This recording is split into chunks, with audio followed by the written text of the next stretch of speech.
105 தொகுதிகள் இந்த ஒரு கருத்து கணிப்பு நடத்துறான்ல, அவனுக்கு நம்ம ஊடகம் மூலமா ஒரு சவால் விடுறேன். 5 இடம் வந்துட்டாலே நான் அரசியல் பேசுறத விட்டுறேன். அது ஒரு அபத்தமான இதா தான் இருக்கு. என்ன அதாவது நம்ம கடந்த பதிவு கூட சொன்னோம்.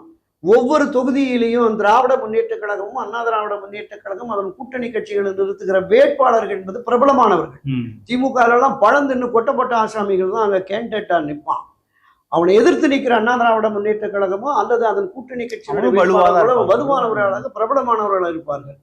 இவங்க இப்ப இந்த தேர்தல் வெற்றி தோல்வியை தீர்மானிக்கிற பணம், இந்த பணம் கொடுக்கறதுக்கு 2 பேருமே தயாரா இருக்கிறாங்க. நீ 500னா நான் 1000, நீ 1000னா நான் 2000, அந்த மாதிரி போயிட்டு இருக்கு.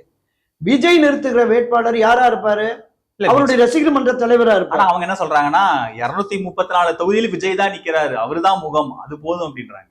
அதாவது விஜய் தான் முகம், இந்த வேட்பாளர் வெற்றி பெற்றால் விஜய் வெற்றி பெற்றதாக கருதுவோம் என்று கருதி அந்த விஜயை ஆட்சி அதிகாரத்திற்கு கொண்டு வர வேண்டும் என்கிற எண்ணமும் உணர்வும் விஜய் ரசிகர்களை தாண்டி இல்ல அது 100% நான் சொல்றேன். விஜய் ரசிகர்கள் பிற அமைப்புகள் இருக்கிற 18 இருந்து 25-30 வயதுக்குட்பட்ட இளைஞர்கள்